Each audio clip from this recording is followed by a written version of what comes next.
2019 ఫిబ్రవరి 14న జరిగిన పుల్వామా ఉగ్రదాడిలో 40 మంది సిఆర్పీఎఫ్ జవాన్లు మరణించారు.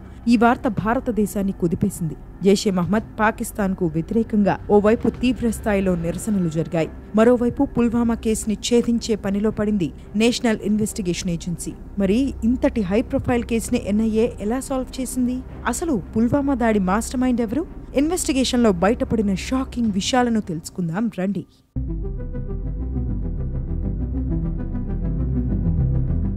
పుల్వామా కేసులో ఈ వీడియో పార్ట్ 2. రాహుల్ పండిత రాసిన the lover boy of Bahawalpur పుస్తకం ఆధారంగా ఈ వీడియో చేశాను. పార్ట్ 1 ఇప్పటికే మన ఛానల్లో ఉంది. అది చూసిన తర్వాత దీన్ని చూడండి. అప్పుడు మీకు ఈవెంట్స్ అన్ని ఆర్డర్లో అర్థమవుతాయి. ఇప్పుడు ఈ వీడియోను మొదలు పెడదాం. పుల్వామా దాడి తర్వాత ఉగ్రవాదుల ఏరివేత తీవ్ర స్థాయికి చేరింది. టెర్రరిస్టులను హతమార్చడం, బ్లాస్ట్ కి సంబంధించిన ఏదైనా ఆధారం దొరుకుతుందా అని టెర్రరిస్టుల ఇళ్లలో సోదాలు చేయడం, ఏమీ దొరకక నిరాశ పడడం, ఇలా కొంతకాలం గడిచింది. 2019 ఆగస్టు 5న కేంద్ర ప్రభుత్వం సంచలన నిర్ణయం తీసుకుంది. జమ్మూ కశ్మీర్ కు స్వయం ప్రతిపత్తిని కల్పించే ఆర్టికల్ 370ని రద్దు చేసింది. ఆ తర్వాత కశ్మీర్ మొత్తంలో ఉద్రిక్త పరిస్థితులు కనిపించాయి. ఇంటర్నెట్ ని షట్ డౌన్ చేశారు. వాస్తవానికి ఆర్టికల్ 370ని రద్దు చేసేంత ధైర్యం కేంద్రం చేయకపోవచ్చని అందరూ భావించారు. కానీ ఇది చాలా కాలంగా బీజేపీ ఎజెండాలో ఉంది. పుల్వామా అటాక్ తర్వాత ఇక కేంద్రం వెనకడుగు వేయదలుచుకోలేదు. ఆగస్టు 5 నేపథ్యంలో కశ్మీర్లోని అనేక మంది నేతలను గృహ నిర్బంధంలో పెట్టారు. హింసకు పాల్పడతారేమో అన్న అనుమానితులను అరెస్ట్ చేశారు. మరో 2 నెలలు గడిచాయి. ఏదైనా క్లూని పట్టుకునేందుకు తీవ్రంగా శ్రమిస్తున్న బల్వాల్ అక్టోబర్లో నగోమ్ పోలీస్ స్టేషన్ కు వెళ్లారు. ఆ ఏడాదిలో అప్పటి వరకు హతమైన ఉగ్రవాదుల వివరాలను సేకరించారు. ఇంతలో ఆయన కన్ను ఒక ఫోటోపై పడింది. హతమైన 2 ఉగ్రవాదుల ముఖాలు ఆ ఫోటోలో ఉన్నాయి. వారిలో ఒకడు కరడుగట్టిన జైష్ ఉగ్రవాది కమ్రాన్. మార్చి 29న జరిగిన ఎన్కౌంటర్లో భద్రతా దళాలు అతన్ని మట్టుబెట్టాయి. అక్కడే ఉన్న మరో ఉగ్రవాదిని కూడా హతమార్చారు జవాన్లు. అతని పేరు ఇద్రిస్ భాయ్ అని. ఎన్కౌంటర్ సైట్ లో M4 కార్బైడ్ ఓ రైఫిల్ ని రికవరీ చేసినట్టు పోలీసులు బల్వాల్ కు చెప్పారు. రైఫిల్ మీద అమ్మర్ అని రాసి ఉండటాన్ని బల్వాల్ గుర్తించారు. ఈ ఇద్రిస్ భాయ్ అనే వ్యక్తి సాధారణ ఉగ్రవాది కాదేమో అని Balwal gut feeling. Encounter site లో పోలీసులు రికవర్ చేసుకున్న ఐఫోన్, శాంసంగ్ S9+ ని పరిశీలించారు. అవి డ్యామేజ్ అయ్యాయి. వాటిలో ఏదో ఒక ఆధారం ఉండి ఉంటుందని బల్వాల్ గట్ ఫీలింగ్ చెబుతూ వచ్చింది. వాటిని కశ్మీర్ పోలీస్ సైబర్ సెల్ కి పంపించారు. 2019 డిసెంబర్లో ఆ ఫోన్లని సెంట్రల్ ఏజెన్సీ అయిన కంప్యూటర్ ఎమర్జెన్సీ రెస్పాన్స్ టీమ్ కి తీసుకువెళ్లారు. బల్వాల్ గట్ ఫీలింగ్ తప్పు కాదని తేలడానికి వారం రోజులు కూడా పట్టలేదు. పుల్వామా కేసులో ఒక మేజర్ బ్రేక్ త్రూ లభించింది. ఒకసారి కాస్త వెనక్కి వెళదాం. అది 2019 జనవరి 30 అర్ధరాత్రి. కశ్మీర్లోని నగ్రోటా టోల్ ప్లాజా వద్ద అనుమానాస్పదంగా కనిపించిన ఓ ట్రక్ ను అధికారులు అడ్డుకున్నారు. ట్రక్ లో ఓ హిడెన్ కంపార్ట్మెంట్ ని పోలీసులు గుర్తించారు. అది గమనించిన ట్రక్ డ్రైవర్ ముందు వరుసలో కూర్చున్న మరో 2 అక్కడి నుంచి పారిపోయారు. ఆ కంపార్ట్మెంట్ లో నుంచి హఠాత్తుగా బయటకొచ్చిన 3 జైషే మహ్మద్ ఉగ్రవాదులు పోలీసులపై కాల్పులు జరిపారు. కొంతసేపటికి 3ని భద్రతా దళాలు మట్టుబెట్టాయి. పారిపోయిన వారిని పట్టుకునేందుకు గాలింపు చర్యలు చేపట్టాయి. కొన్ని గంటల్లోనే 3ని అరెస్ట్ చేశారు. వారిలో ఒకడు సమీర్ అహ్మద్ దార్. అప్పటి నుంచి అతను పోలీసుల అదుపులోనే ఉన్నాడు. ఉగ్రవాదుల్ని LOC నుంచి పిక్ చేసుకుని వారిని ఇండియాలోకి తీసుకురావడం, వారికి సాయం చేయడం, ఇది సమీర్ అహ్మద్ దార్ పని. అతని అన్న కూడా ఉగ్రవాదే. 2016లో జరిగిన ఒక ఎన్కౌంటర్లో అతను మరణించాడు. ఈ సమీర్ అహ్మద్ దార్ పుల్వామా ఆత్మాహుతి దాడికి పాల్పడిన అదిల్ అహ్మద్ దార్ బంధువు. పుల్వామా దాడి తర్వాత ఓ రోజు అధికారులు సమీర్ ని పెట్టిన చోటుకెళ్లి అతన్ని విచారించారు. ఆన్లైన్లో రిలీజ్ అయిన అదిల్ దార్ వీడియోని చూపించారు. ఆ వాయిస్ అహ్మద్ దార్ది కాదు, హంజీలా జిహాదీ అనే ఉగ్రవాదిది. వారిద్దరూ 2018 మార్చిలో ఒకేసారి జైష్లో చేరారు. వారికి షకీర్ బషీర్ అనే ఫ్రెండ్ ఉన్నాడు. పుల్వామా దాడి జరిగిన సమీపంలోనే అతని ఫర్నిచర్ షాప్ ఉంది. వీరిద్దరూ బషీర్ని అక్కడే కలిసేవారు అని చెప్పాడు సమీర్. ఈ షకీర్ బషీర్ ఎవరో మీరు గుర్తుపట్టారా? 2019 ఫిబ్రవరి 14న అదిల్ దార్ కి ముందు బ్లూ కలర్ వెహికల్ ని నడిపింది ఇతనే. పార్ట్ 1 బిగినింగ్ ఆ బ్లూ కలర్ కార్ తోనే జరుగుతుంది. అయితే అదిల్ దార్ పక్కన షకీర్ బషీర్ ఉన్న విషయం ఇంకా పోలీసులకు తెలియదు. సమీర్ దార్ మాటలతో షకీర్ బషీర్ పై అధికారులు ఫోకస్ పెట్టారు. అతడి గురించి వెతుకుతుండగా అతను అప్పటికే పోలీసుల అదుపులో ఉన్నట్టు తెలిసింది. ఆర్టికల్ 370 రద్దు నేపథ్యంలో పోలీసులు అరెస్ట్ చేసిన వారిలో షకీర్ ఒకడు. చిక్కుముళ్లు ఒక్కొక్కటిగా రివీల్ అవుతున్న సమయంలోనే బల్వాల్ పంపించిన 2 సెల్ ఫోన్స్ లోని కీలక డేటా బయటపడింది. ఆ డేటా బల్వాల్ చేతికొచ్చింది. అందులో ఇద్రిస్ భాయ్ ఫోటోలు చాలా ఉన్నాయి. వాటిల్లో ఒకదానిపై బల్వాల్ దృష్టి పడింది. ఓ ఇల్లు, దాని ముందు బ్లూ కలర్ ఈకో కారు కనిపించింది. ఇల్లు గురించి విచారించగా అది షకీర్ బషీర్దని తేలింది. షకీర్ బషీర్, ఇద్రిస్ భాయ్, అదిల్ దార్లు కలిసి ఉన్న ఫోటోలు కూడా కనిపించాయి. వారు 3 పుల్వామా అటాక్ కి కనెక్ట్ అయ్యి ఉన్నారని మొదటిసారి రుజువైంది. ఆ ఫోన్లోని కొన్ని వీడియోలను కూడా రికవర్ చేశారు అధికారులు. పుల్వామా దాడి తర్వాత ఆన్లైన్లో రిలీజ్ అయిన ఆదిల్దార్ వీడియోకు అవి రిహార్సల్.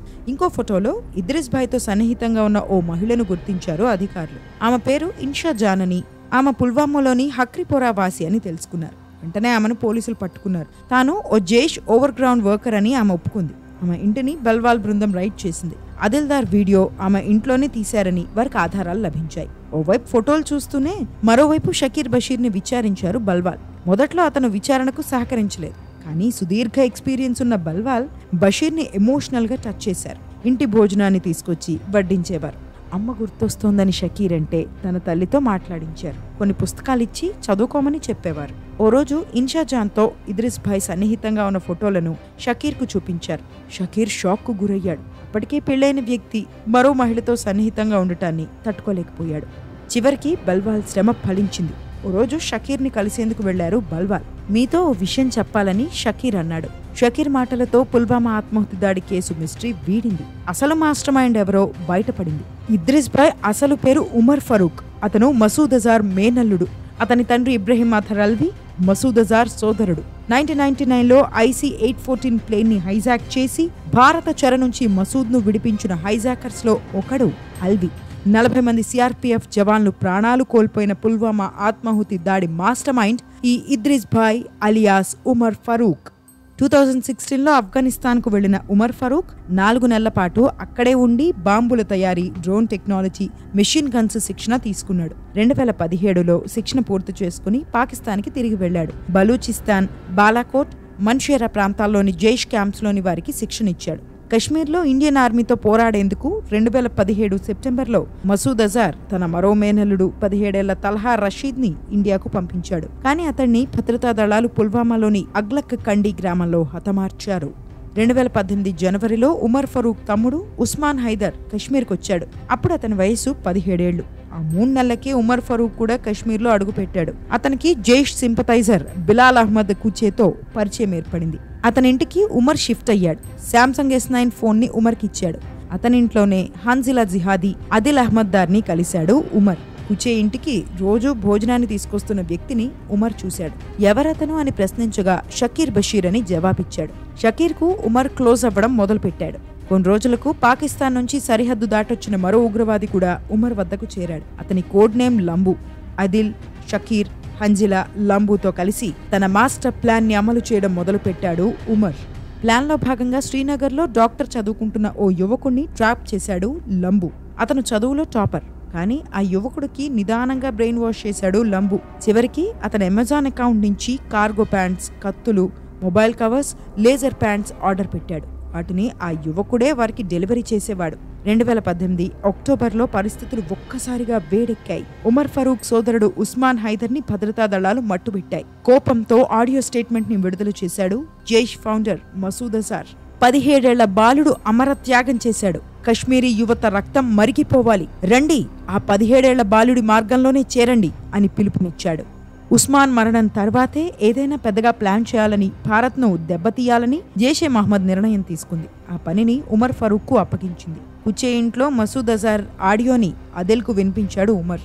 అదిల్ రక్తం మరిగిపోయింది, ఏదైనా చేయడానికి సిద్ధమని, అవసరమైతే ప్రాణత్యాగం చేస్తానని ఉమర్కు చెప్పాడు అదిల్దార్. 2019 జనవరి చివర్లో ఓ కారు కొనేందుకు వెళ్లాడు Sajad Bhat. Blue colour Maruti Eeco అతనికి నచ్చింది. ఎక్స్ప్లోజివ్స్ ప్లాన్ అమలు చేయడానికి అది సెట్ అవుతుందని భావించాడు. ఆ బండిని షకీర్ తన ఇంటికి తీసుకెళ్లాడు. ముదాసిర్ ఖాన్ జిలిటిన్ స్టిక్స్ కొన్నాడు. శ్రీనగర్లో చదువుకుంటున్న యువకుడు 3 కిలోల అల్యూమినియం పౌడర్ కొన్నాడు. షకీర్ బషీర్ పుల్వామాలోని ఓ ఫర్టిలైజర్ షాప్లో నుంచి అమ్మోనియం నైట్రేట్ తీసుకున్నాడు. ఓ క్యాన్, ఓ డ్రమ్ కూడా కొన్నాడు. అదే సమయంలో ఉమర్ ఇన్షా జాన్ ఇంటికి షిఫ్ట్ అయ్యాడు. 22 ఏళ్ల ఇన్షాకు ఉమర్ దగ్గరయ్యాడు. పాకిస్తాన్లో భార్య ఉన్న ఉమర్కు కశ్మీర్లో ఇన్షా లవర్ అయింది. ఆమెకు రెడ్మీ నోట్ 5 ప్రో ఫోన్ కొనిచ్చాడు.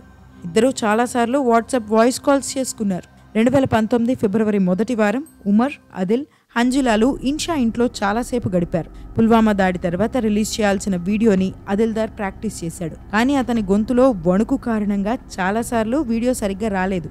చివరికి హంజిలా జిహాదీ ఆ వీడియోను డబ్ చేశాడు. వీడియో బాగుంది అని అనుకున్న తర్వాత దాన్ని పాకిస్తాన్లోని మసూద్ అజార్ మరో సోదరుడు అమర్ అల్వీకి పంపించారు. 2019 ఫిబ్రవరి 4న ఫైనల్ ఎడిట్ పాకిస్తాన్ నుంచి ఉమర్ ఫరూక్ అందింది. అదే సమయంలో ఉమర్ సూచనలతో 2 ఎక్సైడ్ బ్యాటరీలు, డిజిటల్ మల్టీమీటర్స్ కొన్నాడు షకీర్. ఉమర్, అదిల్, హంజిలా జిహాదీ, షకీర్లు కలిసి బషీర్ ఇంటికి వెళ్లారు.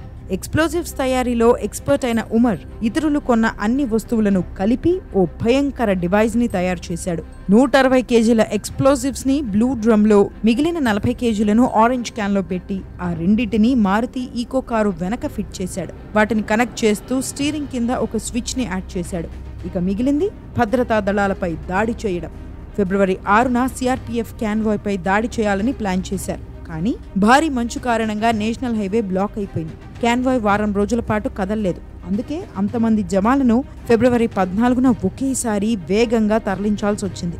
ఫిబ్రవరి 14న తన ఫర్నిచర్ షాప్ నుంచి పుల్వామా హైవేపై సిఆర్పీఎఫ్ ఆర్ఓపీని గమనించాడు షకీర్. ఆర్ఓపీ అంటే రోడ్ ఓపెనింగ్ పార్టీ. కాన్వాయ్ వెళుతుండగా రోడ్డును గార్డ్ చేయడం ఈ ఆర్ఓపీ డ్యూటీ.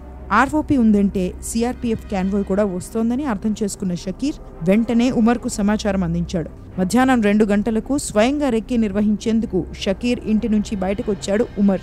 కొంతసేపటికి తిరిగి ఇంటికి వెళ్లి అదిల్ను వెంటనే కారులో బయలుదేరాలని ఆదేశాలిచ్చాడు. ఉమర్ చెప్పినట్టే షకీర్తో కారులో బయలుదేరాడు అదిల్. షకీర్ మధ్యలో దిగి వెనక్కి వచ్చేశాడు. అదిల్ తన మిషన్ ని పూర్తి చేశాడు. పుల్వామా ఉగ్రదాడి దేశాన్ని కుదిపేసింది. షకీర్ తన ఇంటికి వెళ్లేసరికి ఉమర్, హంజిలాలు అక్కడి నుంచి ఇన్షా ఇంటికి వెళ్లిపోయారు. పుల్వామా అటాక్ వార్తలను చూసి ఉమర్, హంజిలాలు సంబరాలు చేసుకున్నారు.